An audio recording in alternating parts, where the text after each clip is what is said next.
Option 1 for name set, Olivia Harper's protagonist, Alexander husband, Beatrice a mother, Clarence a father, Marcus as brother, Lydia as a brother's wife, Sophia and Isabella nieces, Rebecca's wedding planner, Emily college roommate, Laura's creative director, Victoria Ellis investor, Patricia therapist, Elena Torres a high school teacher, Delia Morrison reporter, JNNC assistant, Maya Jenkins scholarship recipient. I chose Olivia Harper. I stand alone in the bridal suite at the edge of a sprawling vineyard in the Willamette Valley, gazing at my reflection in the tall mirror that leans against the pale wallpaper.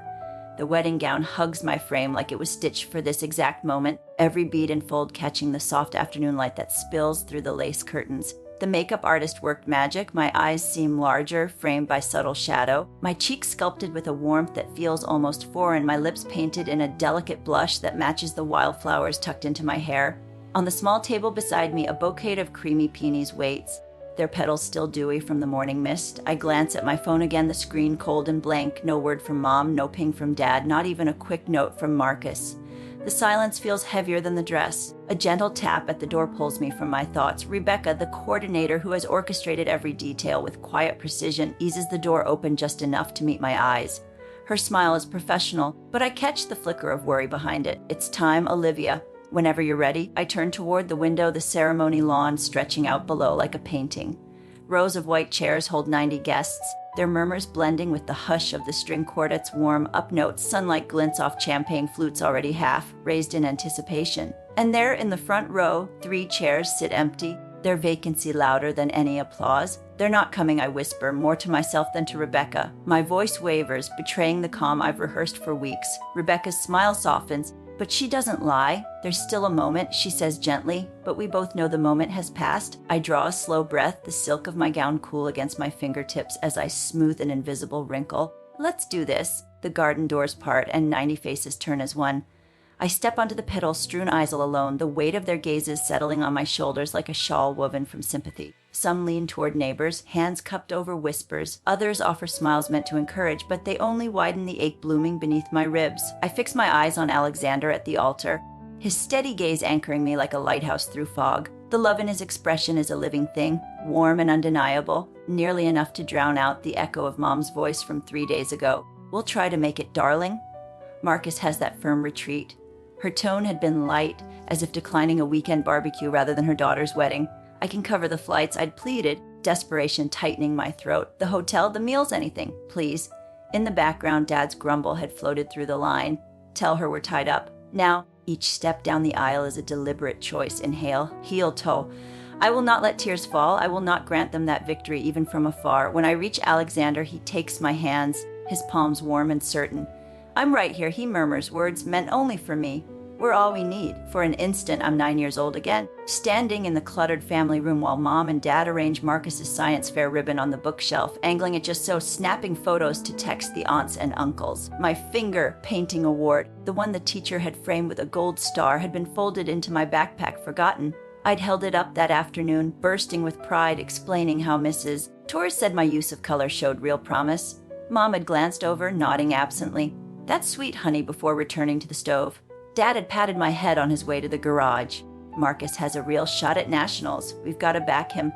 You get it, don't you, Olivia? Olivia, always the afterthought, Mom. Never one to miss a cue. Why can't you aim higher, like your brother? He knows what counts. I'd tried.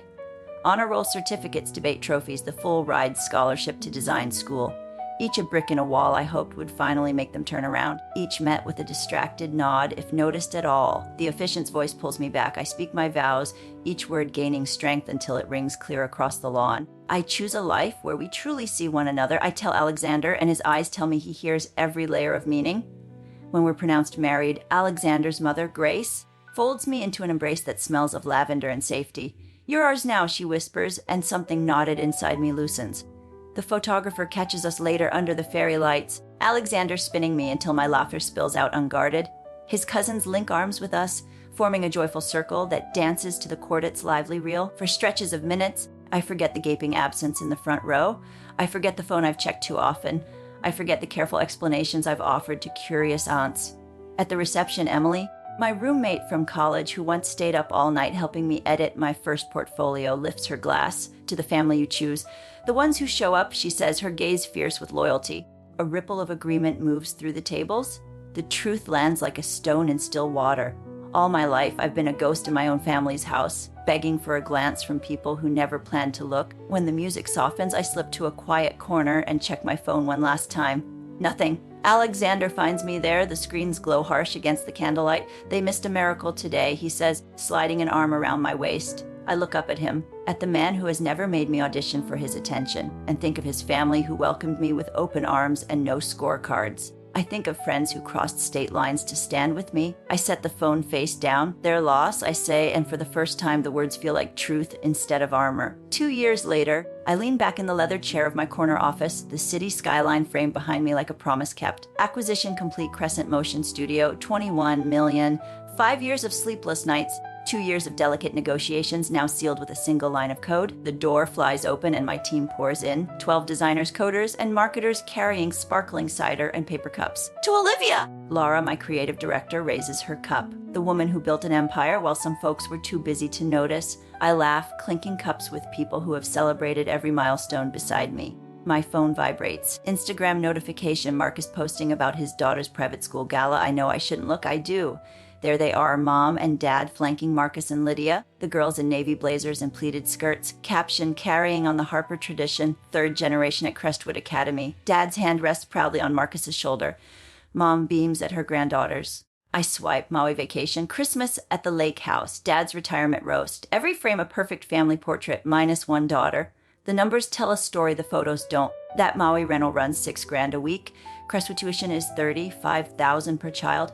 The house in the background sits in a zip code where starter homes begin at $2 million. All of it quietly underwritten by my parents' nest egg and the trust fund they swore was for the future.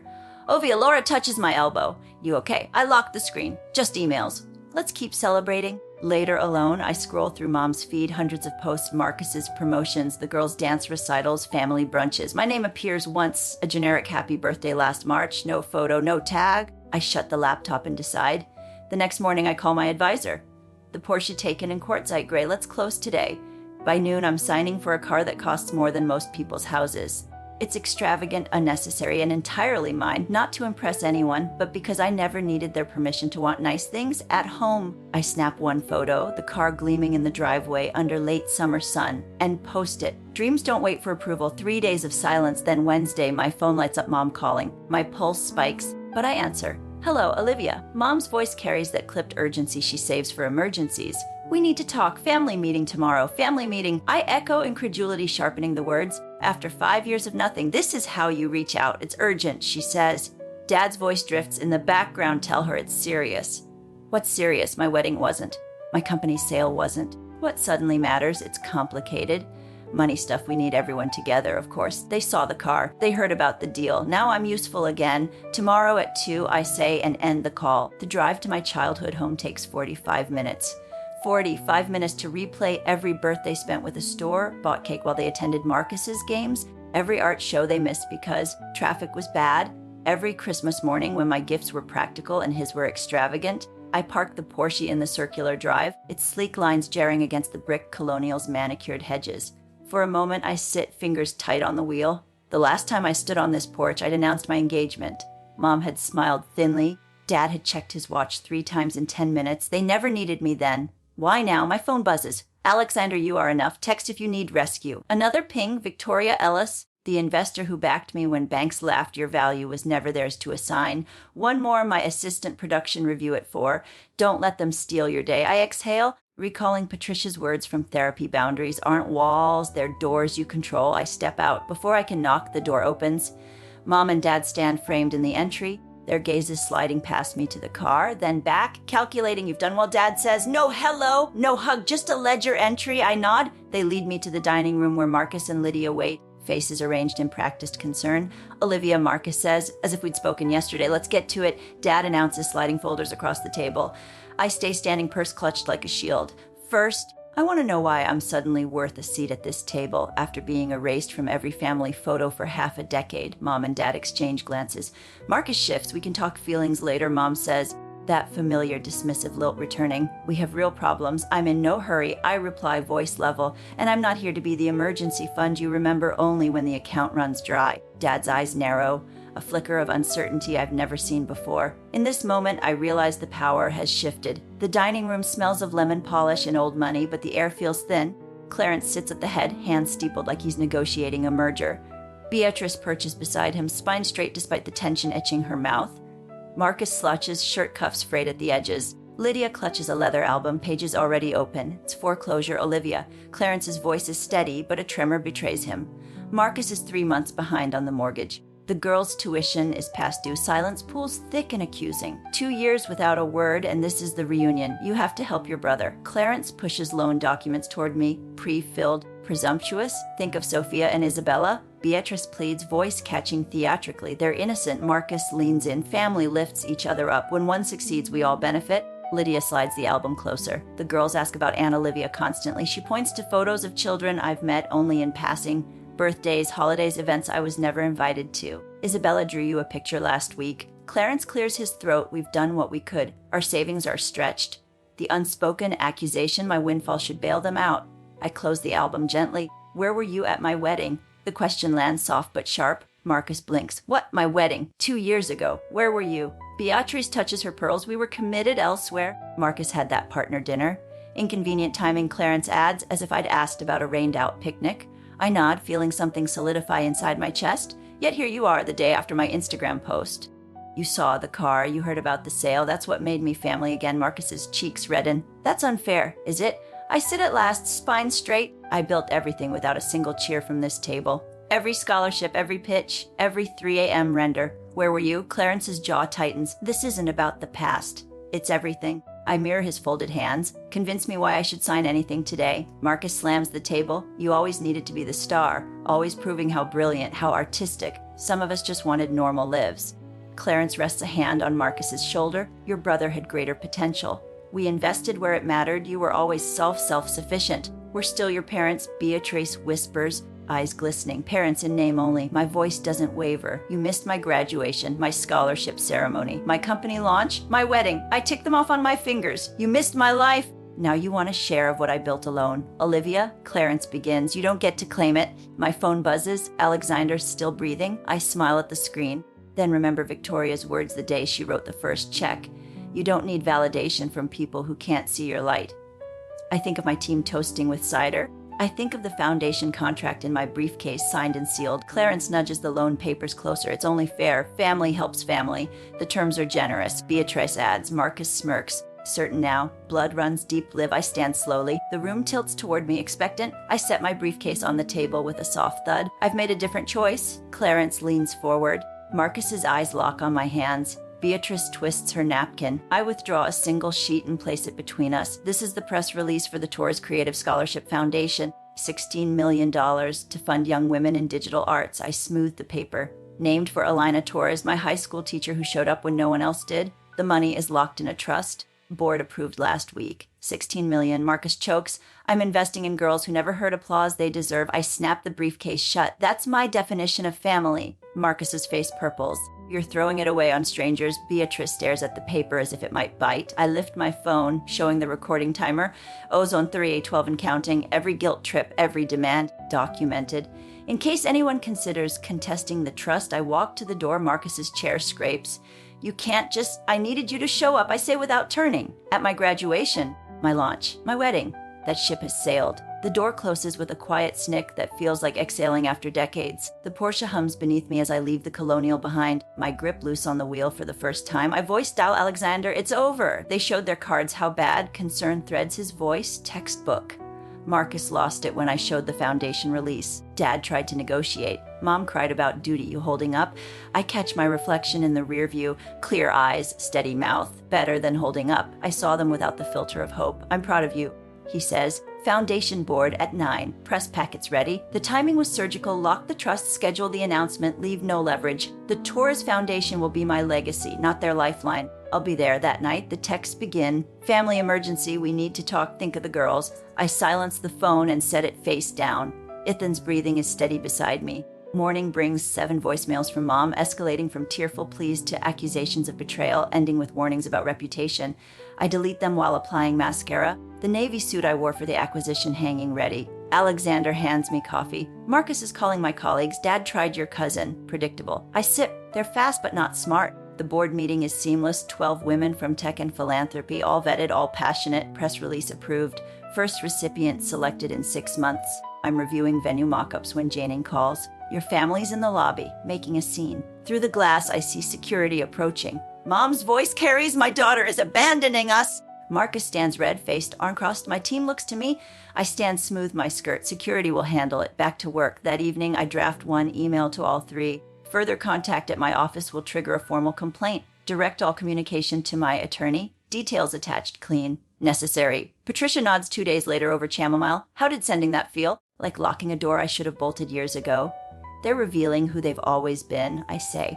Pressure just turns up the volume. Exactly. What you wanted was love. What they wanted was leverage. The distinction settles like sunlight through dust. I'm not responsible for their wreckage. Freedom tastes like possibility. Logan contacts the local paper. The reporter, sharper than he expected, asks why they skipped my wedding. The story flips. Absent parents resurface when money appears.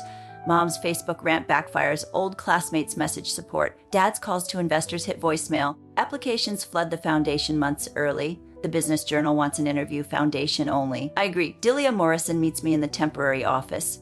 16 million is transformative. What sparked it? Elena Torres saw something in me when no one else looked. I want to pay that forward. Your career is remarkable. Family must be proud. I meet her gaze. I built it without them. They weren't at my wedding, my graduation, my sale. Context for the mission, she notes. The headline reads, Self-Made Founder Builds Legacy of Opportunity.